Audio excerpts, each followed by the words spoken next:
অভিষেকের জেল যাত্রা আসন্ন, বিধানসভায় মুখ্যমন্ত্রীর কড়া হুঁশিয়ারি।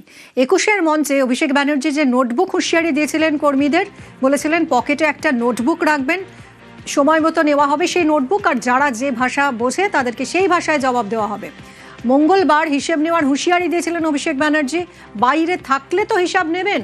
বিধানসভায় দাঁড়িয়ে গতকাল অভিষেককে নিশানা মুখ্যমন্ত্রীর।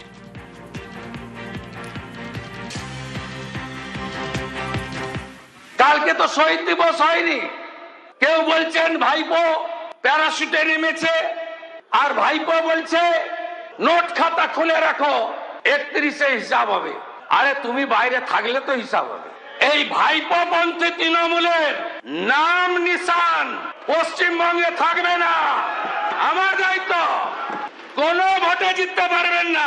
ওই লম্ফ জম্প পিসি বলে 400 মামলা, তাও তো ভয় পায়নি ছেলেটা আমার। ওটা বাঘ না বিড়াল, ফলতাতে একবার দেখেছেন, যতদিন যাবে দেখবেন। আর যত চুরি ডাকাতি করেছেন হিসাব তো নয়, বের করব, গর্ত খুঁড়ে বের করব। ২১শে জুলাই ঠিক কি বলেছিলেন অভিষেক ব্যানার্জি, শুনুন। বিজেপির ক্ষমতা হবে ক্যাথিড্রাল রোডে এই মিটিং করার, পুলিশ তোমার, তদন্তকারী সংস্থা তোমার, অর্থ তোমার, কেন্দ্র সরকার তোমার, মানুষ তৃণমূলের সাথে রয়েছে।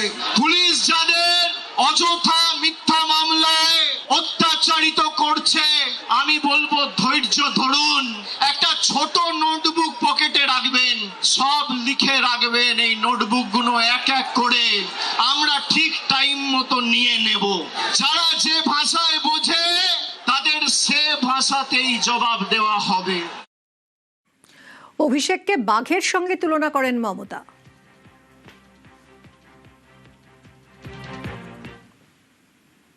অভিষেকের কোনো সিকিউরিটি নেই। অভিষেকের বিরুদ্ধে কত কেস হয়েছে? 400 কেস। ওরা তো ভয় পাচ্ছে না, কারণ ওরা জানে এটা অসম্মান করবার, এটা ভয় দেখানোর। কোনো কেসে এভিডেন্স দিতে পারবে না। প্রথমে বলছে থানায় এসো, তারপরে বলছে একজনকে দিয়ে এফআইআর করে নাও। এতদিন তারা সাধু ছিলেন। যদি তোমার কমপ্লেন থাকে এতদিন কেন এফআইআর করনি? হঠাৎ আজকে রাতের অন্ধকারে তোমাকে এফআইআর করাতে হচ্ছে পুলিশ। বিড়লা তারামণ্ডলের সামনে ২১শে জুলাইয়ের মঞ্চ থেকে বিজেপিকে বিঁধেছিলেন মমতা, অভিষেক বন্দ্যোপাধ্যায় উভয়। একই সঙ্গে যে ঘটনা ঘটছে বা বর্তমান রাজনৈতিক পরিস্থিতির কথা মাথায় রেখে 2031-এ যে এর পরিপ্রেক্ষিতে ব্যবস্থা নেওয়া হবে সেই প্রসঙ্গ তাদের বক্তব্যে বা ইঙ্গিতে ছিল। এমনকি বিভিন্ন ধরনের দুর্নীতি সংক্রান্ত বিষয় বা রাজ্য সরকারের ভূমিকার সমালোচনা করে নানা বক্তব্য শুনতে পাওয়া যায় মমতা বন্দ্যোপাধ্যায়ের গলাতেও।